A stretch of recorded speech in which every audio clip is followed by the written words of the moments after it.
Good evening, dear listeners. We are the Cutthroat Radio Players, and we are thrilled you chose to join us this evening to experience a live reading of an old-time radio show. Tonight we bring you a story called Blackie and the Fur Trade from the series Boston Blackie. Boston Blackie was based on stories written by Jack Boyle. After becoming addicted to opium while working in San Francisco, Boyle was pulled into a world of crime. Ultimately being jailed for robbery, he created the character of Boston Blackie while in prison. His first stories were written under the pseudonym number 6066. Boston Blackie was originally a talented jewel thief and safecracker in Boyle's stories, but became a noir detective in adaptations for movies, radio, and television. This evening we'll take a little artistic license with Boston Blackie and play a little more to the comedy we find in the script and less of the hard-boiled detective of its day. We hope you enjoy the diversion. We'll take a 10-minute intermission midway through the show to allow you to refill your beverage and take a quick break.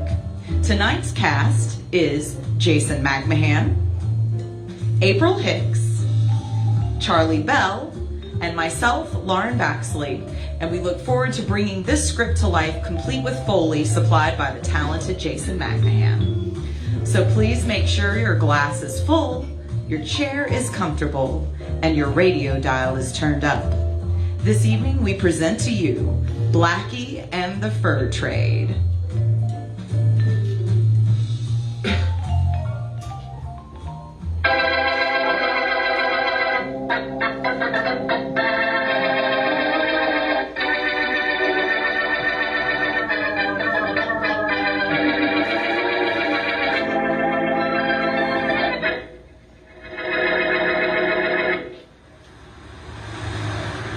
Fur coat I was telling you about, Harry.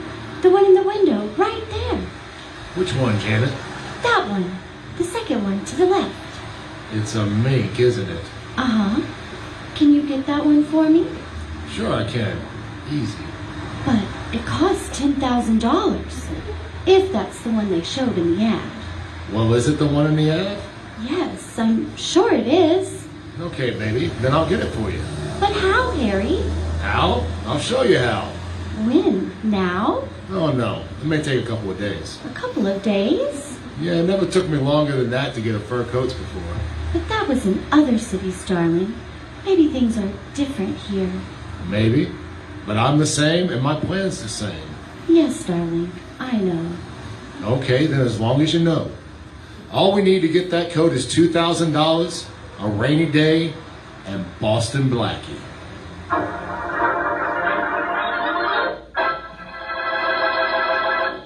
And now on to Jason McMahan as Boston Blackie, enemy to those who make him an enemy, friend to those who have no friends.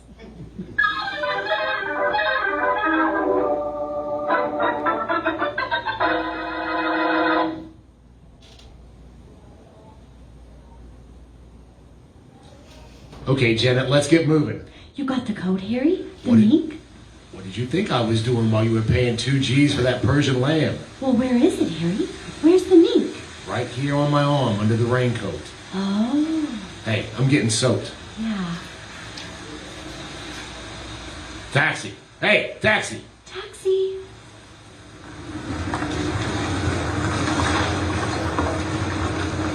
Oh, that's good. Come on, Janet.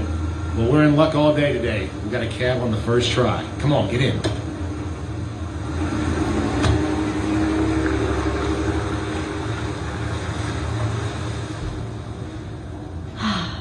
It's good to get out of the rain. Yeah, you ain't kidding. Weston Hotel, driver. Okay. We'll go to my place for a while till we dry out, Janet. Anything you say, darling.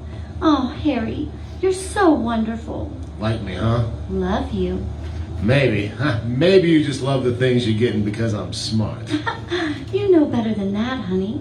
Doesn't it feel snug with me next to you? Yeah, it feels great. But don't think I'm forgetting that you're snuggling up to that mink coat I've got on my arm. Oh, honey. Now, kid, you've got work to do. What kind of work? You're going back to Boston Blackie. There's something else you got to get him to do for us. Can you do it? Can I? Blackie will do anything I say.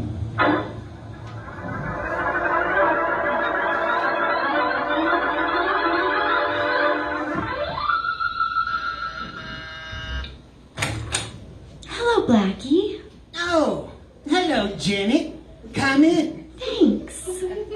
Did you get the coat? Yes, I did. You obviously didn't have any trouble. Oh, none at all. Thanks to you. Oh, don't thank me for anything else. Glad to do it for you. Well, I want to thank you just the same, Blackie. After all, I couldn't have got this without your help. Well, you can have my help anytime you want it, Janet. Say, that's a pretty coat you're wearing. Is that the one? It's one of them. The other's mink, and it's beautiful. And Blackie, you're wonderful. I can't thank you enough. Don't look now, but you just thanked me very nicely. I think you're sweet. Wonderful and sweet. Say, I'm quite a guy. I should say you are. Blackie, I'd like to bring the mink to you. Would you keep it for me, please? Well, sure, but why? Well, I think it's safer with you. I don't like to keep it in my hotel room. Well, I'll keep it in a safe place for you. Until you leave town, if you like. Oh, that won't be for several days yet. Maybe a week or two. And I'll want to get a few more things while I'm here. You'll help me with them too? You can count on me. I'll do my part. As well as you did this time? Don't worry. You just name the store, and I'll do the rest. Blackie, that's all I want to know.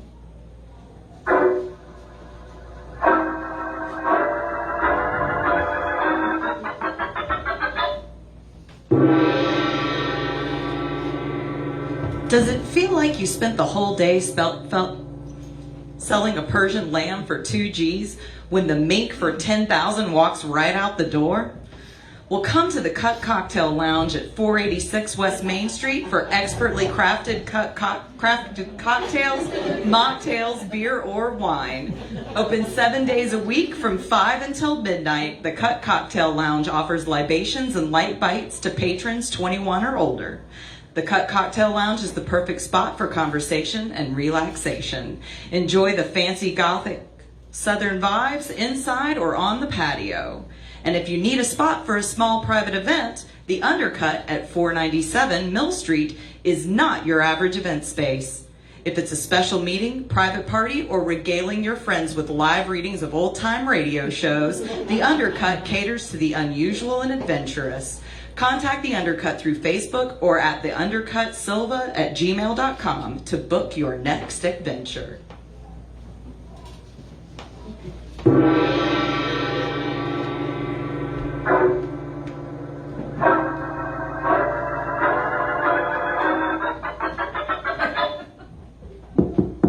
Open up, Miss Wesley. Open up. Who is it? Faraday, Inspector Faraday. Open the door, Miss Wesley. Just a second. Come on, come on. Well, you can at least wait until I get the door open. What's all the excitement about? I'm looking for something and someone. Well, if it's Blackie, he isn't here. No, I'm not looking for Blackie yet. What I'm looking for right now is proof of something maybe you and Blackie did together. Well, let's see. We went to the movies together last night. Would you like to see the ticket stubs? No, I'd like to see some stolen furs. Stolen furs? Yes, stolen by a man and a woman. The description of the woman almost fits you, and I have a hunch that the man is Harry Barlow, wanted for murder in Kansas. Well, that's fine, Inspector Faraday. But what does that have to do with Blackie? Plenty. Blackie phoned the stores and recommended some customers. Then, shortly after they showed up, expensive fur coats were missing. And you think I was the woman? Yeah. Well, I wasn't. Well, maybe you were and maybe you weren't. But I'm going to search this apartment just the same. Oh, no, you're not, Inspector. Oh, yes, I am, Miss Wesley. Not without a search warrant. Oh, you know the law, do you? I certainly do. And you can't search my apartment without a search warrant. That's right, Miss Wesley, I can't. but it just so happens right here in my pocket, I have a warrant to search this apartment. You what? Sorry, Miss Wesley. I hope I don't find anything here, but you take a look at this warrant while I take a look at your closets. Oh my gosh! This is a warrant to search my apartment! You're not joking! I'll say I'm not. And I'm looking for a mink coat, an ermine cape, a chinchilla coat, and a sable wrap. What? You heard me. Well, you're certainly not going to find them in there, unless that 6-year-old camel hair looks like a brand new mink to you. No, even I know mink from camel's hair. Nothing I'm looking for in there. Say, what's in this closet? Oh, be careful.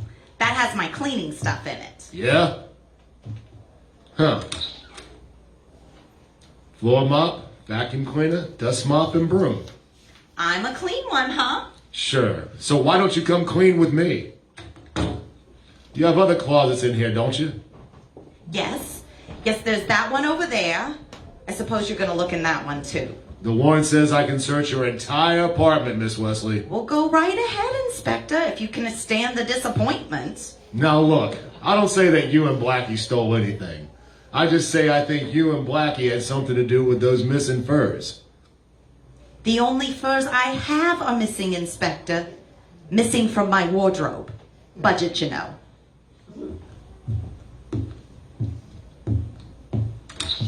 Yeah? Let's see what's in this closet. Looks like it's got nothing in it but dresses. Well, it's strange that it should look that way because all it has is dresses. Wait a minute. Wait till I look behind them. Aha! What did you find behind them, Inspector? Nothing, just a wall. Only what's this? Over on the side of the closet. It's just a box. Yeah? It looks as if it might have a coat in it. A fur coat. It's heavy. Inspector Faraday, don't open that box. No? My warrant says I can search this apartment and everything in it. Yes, but don't open that box. Please, you can't. Blackie said it wasn't to be opened by anybody. Blackie sent this box to you?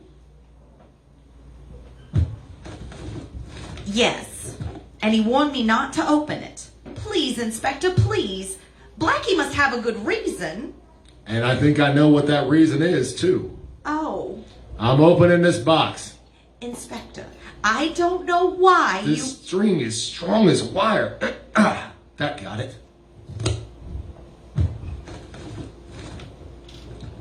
And I'm gonna get it too. Blackie will never believe I didn't open it. If it has what I'm looking for in it, I'll tell Blackie who opened it. Oh, golly. Well, it's open, and... Miss Wesley, Yes?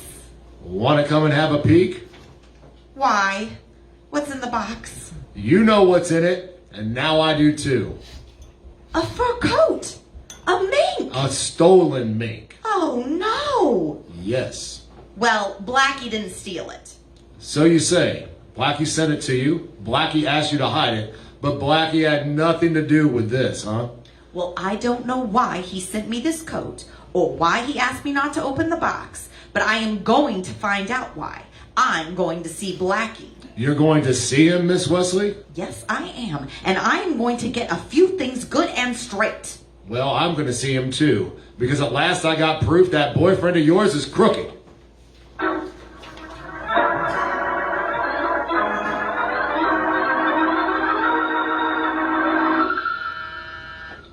Hello, Blackie. Oh, Janet, come on in. You're alone? Uh-huh. How'd everything go at the store this afternoon? Not a single hitch. Look at the coat I got at Baxter's. Like it? Expensive? I got 2. This was the cheaper one. Everything worked out all right then, huh? Perfectly. Glad to hear it. Tell me something, Janet. Did you, Uh-oh. We're not alone anymore. Oh, dear. Come in. Hello, Blackie. Goodbye, Faraday. Don't you say hello or goodbye to me, Boston Blackie.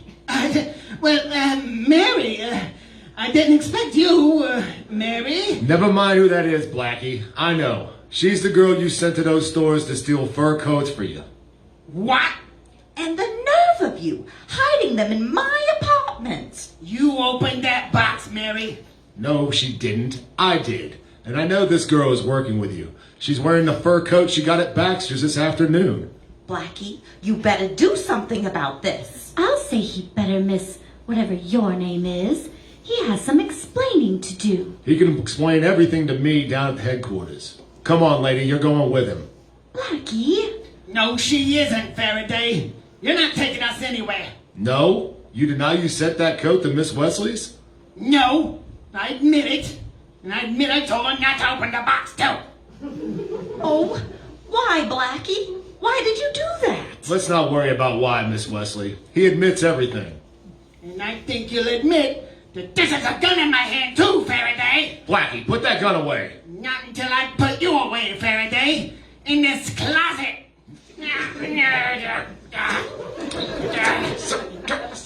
Blackie, please don't. Quiet, Mary. What are you doing? I know what I'm doing. Get in this closet, Faraday. All right, Blackie, but so help me. Blackie, once I get out here, I swear to God, Blackie, let me out. Let me out of the door, Blackie. Oh, Blackie. What's going on here? You shouldn't have done that. It's all right, Janet. Don't let Faraday bother you. Blackie, let me out. Blackie, what is this all about? You have nothing to worry about, Mary. Oh, I have it. I suppose this is all very funny. No, it's not funny at all. I have Faraday locked in the closet. Now you get in this one. What? Sorry, Mary. I'm sorry. But you're gonna be left in the dock. Blackie, what are you doing? I'm locking you in the closet, too. What? Can't you tell? Both of them. Let us out here. Blackie, let us out. This is ridiculous. Blackie, what do we do now? Janet. Janet, those two are behind locked doors now, but we're not. Blackie, you're going to be behind locked We're doors. getting Let me out of here. here now.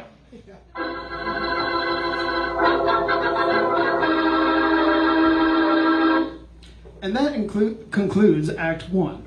We will take a 10-minute intermission, and we'll come right back.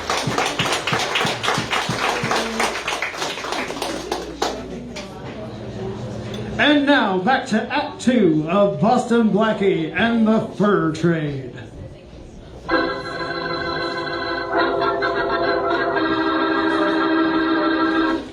Janet Corning and a man named Harry Barlow, wanted for a Kansas murder, are stealing furs and apparently getting assistance in their work from Boston Blackie. Inspector Faraday is convinced that Blackie is working with the thieves when he finds a stolen fur coat hidden away in Mary Wesley's apartment. When confronted with this evidence, Blackie locks both Faraday and Mary in a closet and escapes with Janet. As we return to our story, Blackie and Janet are in Blackie's car, driving down the street in a remote part of town. All right, Janet. Tell me what this is all about. Oh, Blackie, I'm glad you asked that. I've been almost crazy trying to tell someone, but I've been afraid. But you're not afraid to tell me? No, because you can help me. Somebody better help me. On account of trying to help you. I'm really messed up. Will you get out of it, Blackie? You always do. But what about me? What about you? Well, you know who I am, don't you? Of course I know who you are. Niece of my best friend, Charlie Kingston. That's why I went to the trouble of locking Inspector Faraday in a closet. And that girl, why did you lock her in the closet too? So Faraday would know she wasn't in on this. Now come on, tell me what kind of jam you're in. Blackie, I'm working with a man named Harry Barlow. Not because I want to, but because he tricked me into it. And Barlow is making you do what? Steal furs with him. How? Oh, it's all very simple. I go in and ask to look at furs, and while I buy a cheap one, Harry steals an expensive one I've looked at but didn't buy. Blackie, He made me get you to recommend them so that the stores wouldn't hesitate to show us their best stuff. Oh, so that's the racket. Okay. Can I get in touch with this fella? I'll give you his address. In fact, if you want to go and see him and walk in on him by surprise, I have the key to his room right here in my bag. No, never mind about that. Just give me his address. Where does he live?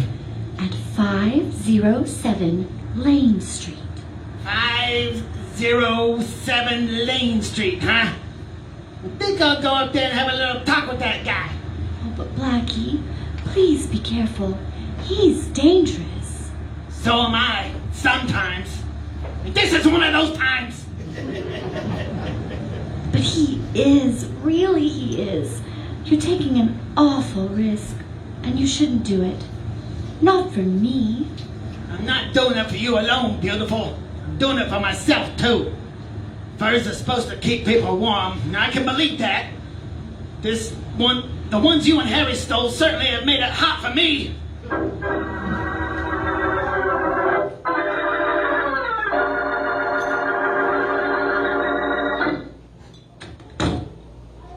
Well, what is this, Janet? Oh, hello, Harry. Well, just like that. Hello, Harry. Sorry I interrupted your packing. You going somewhere? Oh, no, not exactly. I figure we might have to leave town almost any time now, and I wanted to be ready. Oh, you did you? Uh-huh. You weren't going to run out on me or anything like that. Honey, you know better than that. I did once, but that was before you met Blackie. Blackie? Now look, Harry, there's nothing between him and me. I just sent him all the way to the other end of town on a phony address. He wanted to find you, honey. Find me for what reason, kid? To knock me off so you and him can be a team? Harry, you can't... No more lies, Janet. Here you are ready to pull out and leave me to take the rap for all those fur jobs. You figured we were through, didn't you? Oh, no, Harry. Honest, I didn't. I've got news for you. You and I are through, but I decided that just now. I'm packing you in. You're hot as a 2-bit pistol. You could be picked up by any of those sales girls that waited on you. I was going to string along with you in spite of that, but I changed my mind now. I'm leaving town, but you're staying here. Okay, bud. That's all right with me. Is it? Yeah. It better be. You know, kid, you're just a natural-born double-crosser. You say you sent Blackie on a wild goose chase? Okay, you crossed him. You were going to pull out of here, pick up your loot, and scram. That means you were going to cross me. You can't be trusted, Janet. You just can't be trusted. Look, Harry, you're going haywire. You're blowing your lid. I'm thinking good, baby. Very good. I'm getting out of town and I'm leaving you here. I can't let you spill all about me to Blackie or the cops. No, I won't talk, Harry. Honest, I won't. I'll say you won't. This Persian lamb coat here. Yeah? Lovely, isn't it? Yeah. Come here, baby. Come here. Harry. You know something? You're lovely too, Janet. It's too bad you couldn't play anything straight. Harry, you're not... Not what, dear? Harry, you're not... Relax. That's better. You know, I just thought of something. You used to say that when we got started out in this racket, you wanted all the good things that you could grab. Yeah? Yeah, you wanted to be loaded with diamonds and smothered in mink. Yeah, but Harry, put that coat down. Put that... You wanted to be smothered in mink, huh? Well, you're gonna have to make a slight sacrifice, darling. You're being smothered in Persian lamb.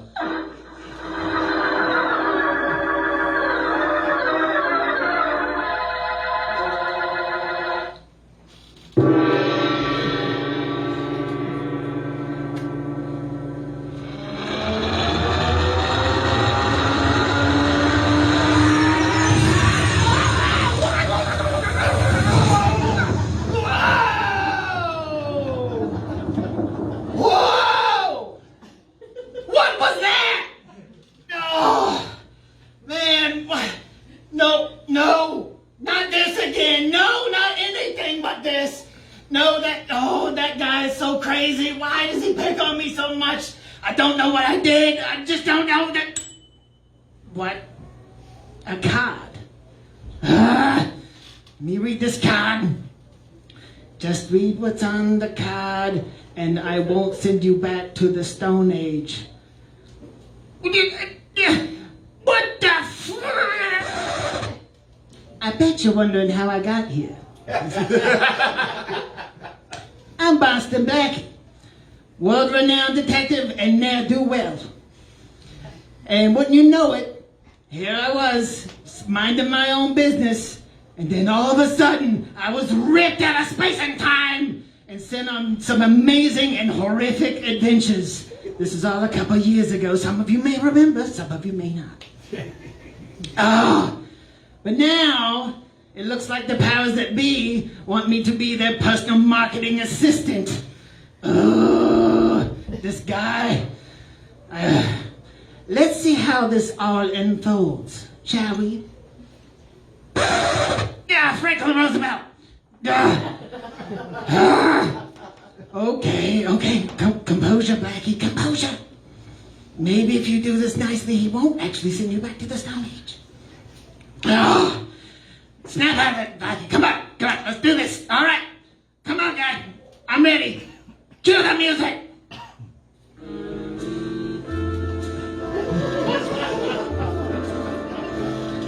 Hello. My name is Boston Blackie. Do you have a sweet tooth? Well, we have the cure on Baxley's Chocolates at 546 West Main Street in downtown Sylva. We got everything from bonbons to brittle and more. Would you like to know about making chocolate? Well, find us at Baxley'sChocolate.com or on Facebook to look at our classes that we hold monthly, both for adults and youngsters. It's fun for the entire family. Do you like ice cream? Boy, I do. Come and see our newly renovated ice cream section. We're looking to expand, and you might see things like milkshakes and ice cream sandwiches in the near future. So, come down to Baxley's Chocolates. If you got a sweet tooth, we got the cure. We're crafting sweet memories, and you'll come back for more at Baxley's Chocolates. Ha-cha-cha-cha-cha.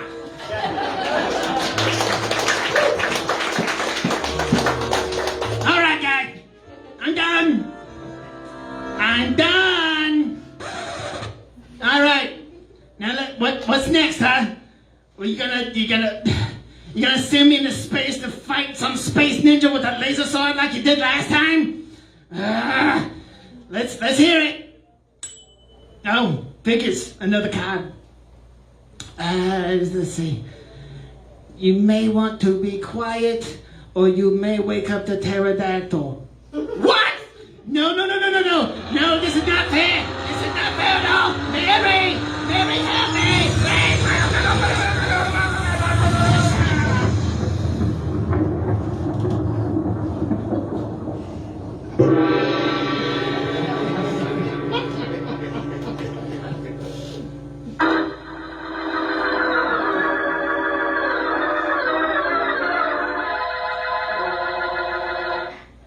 Hey, Faraday, you still in the closet? Where do you think I am, in Florida? Well, I'm gonna let you out now. It's about time. Where have you been? At a phony address. Oh, your address is going to be the city jail in a minute. Hold it, Faraday. I know when I've made a mistake, and I admit it too. You sure made a mistake locking me in that closet. That's the least of my mistakes, pal. Wait till I get Mary out of her closet. Hey, Mary, you okay? Oh, I'm just fine. I love it in here. It's so airy. And the view's the best. Oh, I'm sorry, Mary, but I had to lock you in. Golly. I wanted Faraday to know that you and I weren't working together on this. Forgive me, will ya? I don't know. First, I have to see what life is like on the outside. My goodness, it's still daylight, isn't it? Maybe it's daylight, Miss Wesley, but your friend Blackie is going to be in a nice dark cell. Look, Faraday, look! I told you I made a mistake. I thought that girl was the niece of my friend Charlie Kingston. And in a jam. So I was just trying to help her. What do you mean you thought she was Charlie Kingston's niece? Didn't it occur to you to check? I tried to, Faraday, but Charlie's traveling in Europe, and I couldn't get in touch with him. She had a letter, but now I know it was forged. Find time to find out. All right, but that doesn't explain everything. I know. You want to know what I've been doing to help these two? Well, it's nothing really. All I did was phone the stores and ask that my friends would be well taken care of. Apparently, they wanted me to do that for 2 reasons. 1, to be sure that they saw only the best furs. And 2nd, so that when they left town, the heat would be on me. Well, that coat in my apartment certainly puts the heat on me. I'm sore about that, Blackie. Oh, I can explain that too, Mary. Janet asked me to keep it for her, and I didn't want to leave it here. Any cat in town is liable to drop in here any time. So I thought the safest place would be in your apartment. Oh, fine. You keep a fur coat for another girl in my apartment. Mary! Don't you see why? Oh, yes. Sure, I see now. Well, I don't see why you warned Miss Wesley not to open the box. That should be obvious to a school kid, Faraday. If Mary had opened that box, she'd have thought the coat was for her. And I didn't think it was right to ask her to keep a coat for somebody else. Oh, yeah? I don't get it. I think he's telling the truth, Inspector.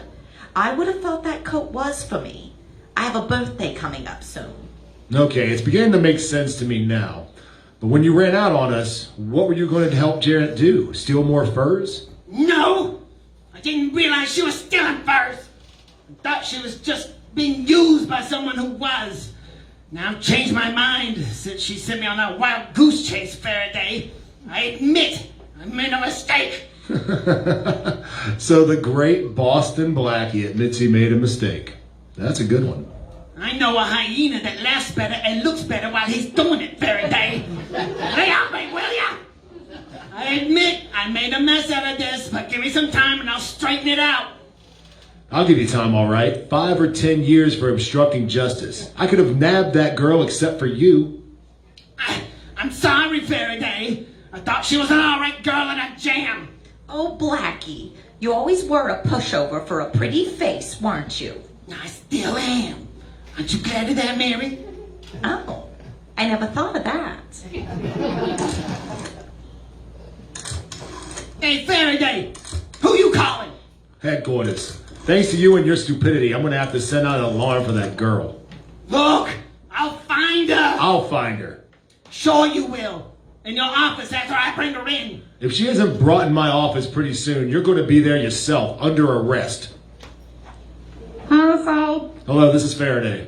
Oh, you gotta be clear, Inspector. We've been looking everywhere for you. Never mind about me. I want you to look everywhere for a girl named Janet Corning, 5 feet 5 inches, brown hair. Brown eyes and the cutest little dimples you ever saw.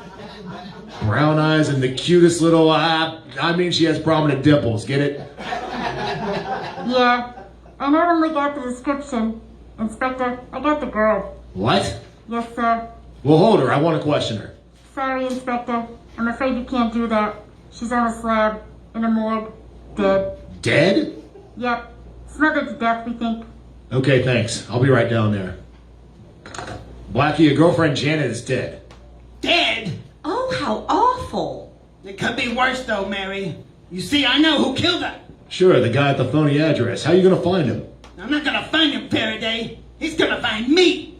There's something else he wants. Only I've got it, and I'm gonna keep it.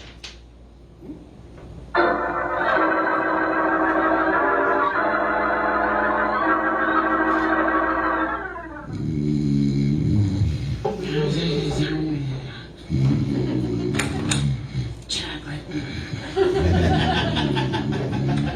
Monkeys. Mary.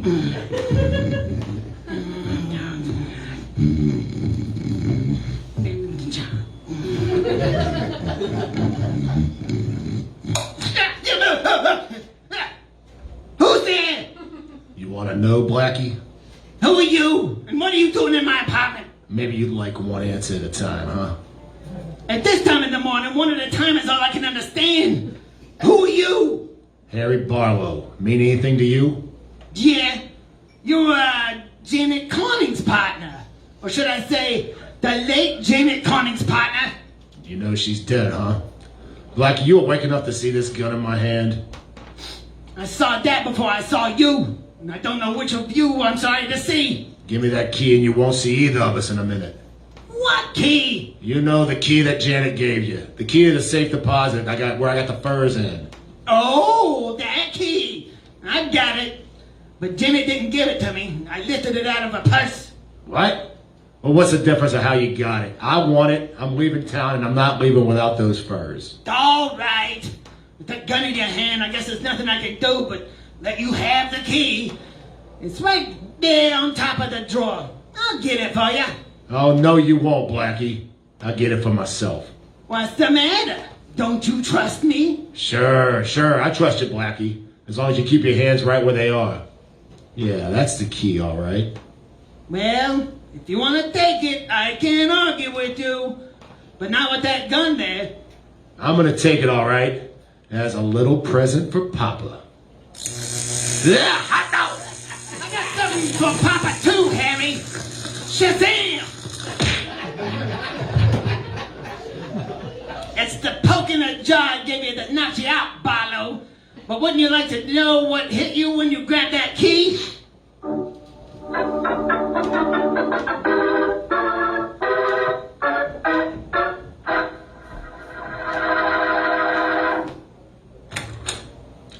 Busy, Blackie?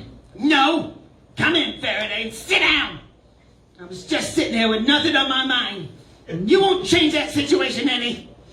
You've got nothing on your mind, but I've got plenty on mine, Blackie. We have Harry Barlow cold for those fur heisting jobs, and he's wanted for the murder in the Midwest. How did you grab him? It's a secret, Faraday. But I'll give you a little hint.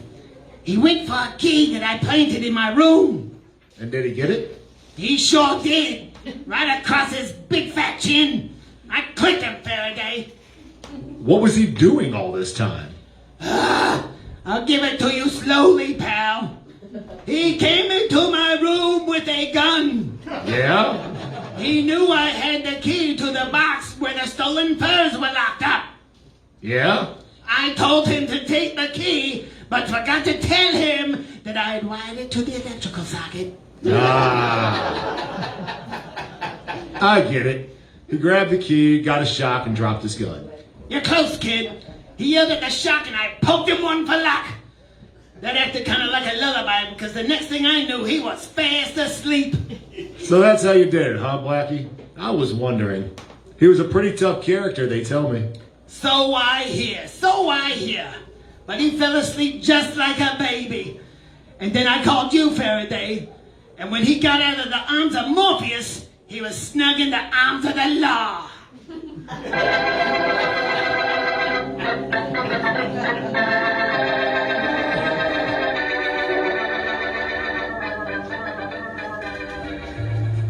That concludes Boston Blackie and the Fur Trade.